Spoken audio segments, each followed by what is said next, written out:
in our exciting world. I'm a futurist, a trend spotter and a pattern hunter, and I commentate in the media regularly about patterns that are happening that are going to influence us and change the world that we live in ahead.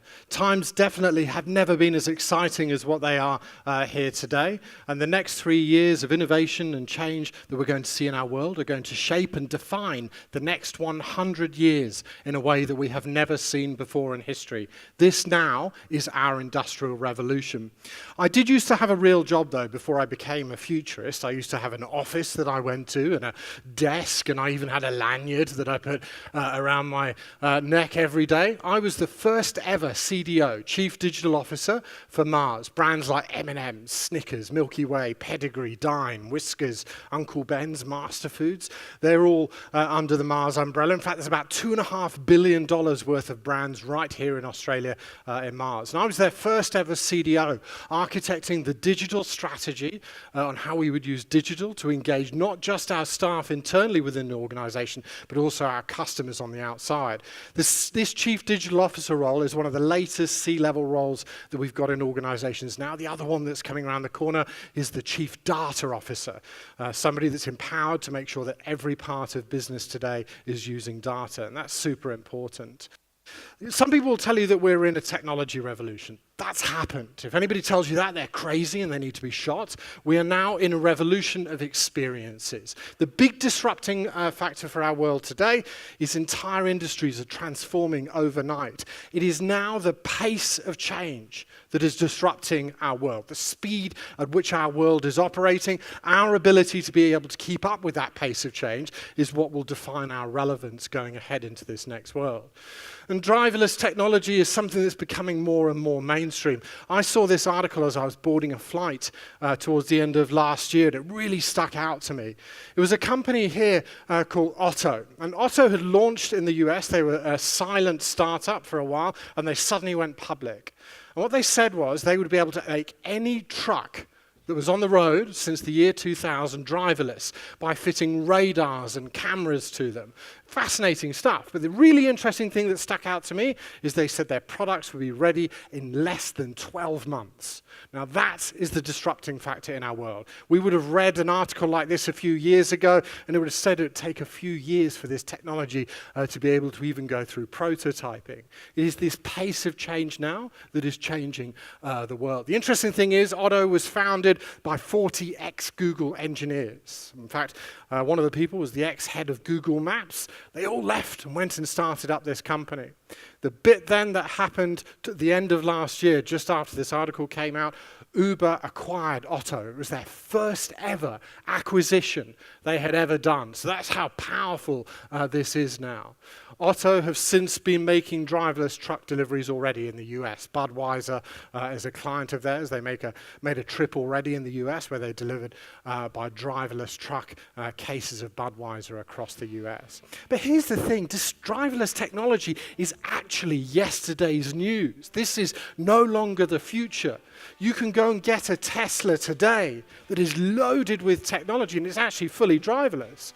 I was in a Tesla the other week in Melbourne, driving over the Westgate Bridge. The car was following the one in front. It went off down a side road. It blasted through a red traffic light, which is slightly awkward when it comes to the whole driving thing, I grant you. But this technology is now here. This is already landed here in Australia. The next wave of technology change that we're going to see with this is literally going to be mind-blowing. Technology is growing multiple sectors as well. The healthcare sector is growing rapidly because of this technology revolution that we've already come through. There's a company called 23andme.com. You can log on to their website and put your credit card details in. They'll send you a package in the post, and you spit into this test tube that they send you. You send it back to them, and they will DNA profile you. They will tell you what type of diseases that you will have in the future. If you've got a partner as well, you can actually get them to spit into a tube. If you're planning on having children, they'll tell you what type of children that you'll have in the future. This stuff now is real. The data that they can give you out of this is absolutely mind-blowing. But the really interesting thing is, when 23andMe.com started up, the US Food and Drug Administration, the FDA, shut them down. They said, you're illegal, you're not allowed to operate. And we've seen that story play out a few times with other businesses in the world. But they shut 23andMe.com down. And the reason they gave them was nothing to do with the data that 23andMe.com were generating. In fact, the US government said the data is too accurate. We as humans are not yet ready to process this kind of information about the future of our lives.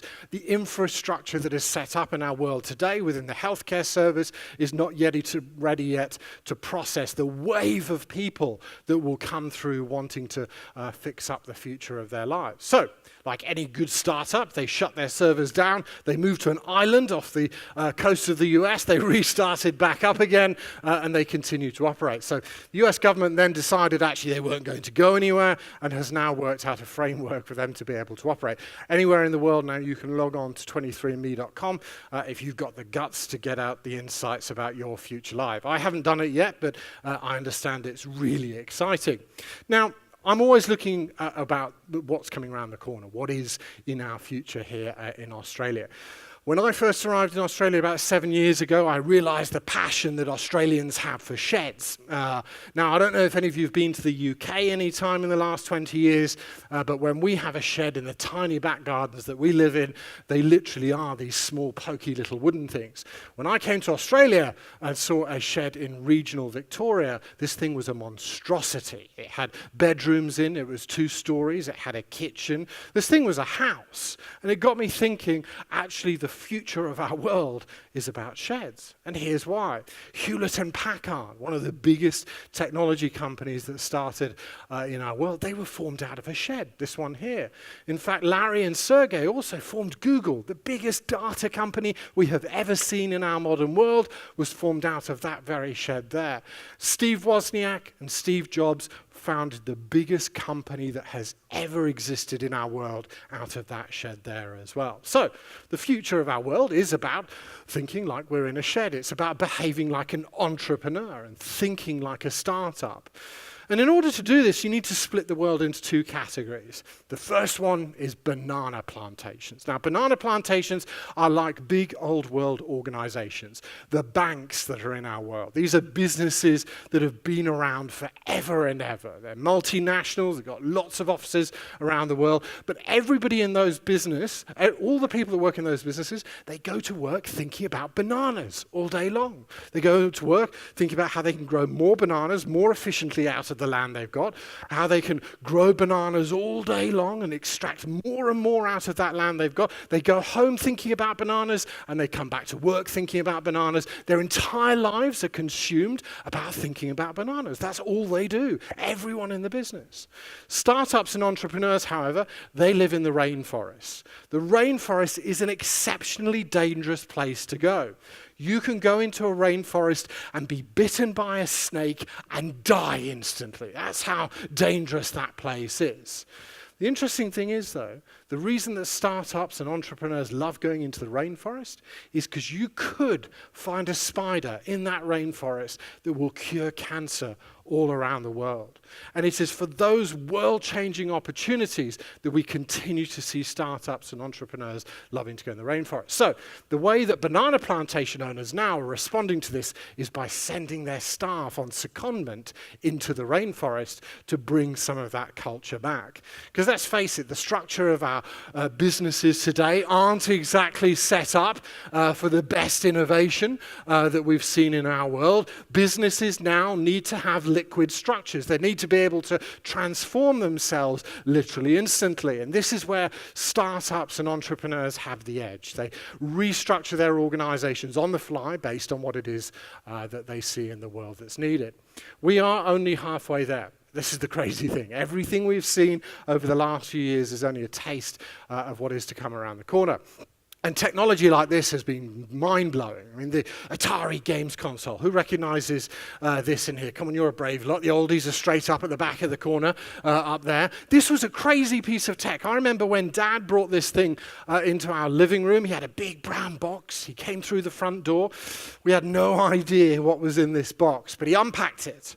and he plugged it into the TV. Now, just to give you some kind of context of how far back we're going, the TV had a remote control on a cable, right? This is how far back we're going. But anyway, so he plugged it in, he powered it on, there was this huge suspense, we had no idea what was going to happen, and then this happened.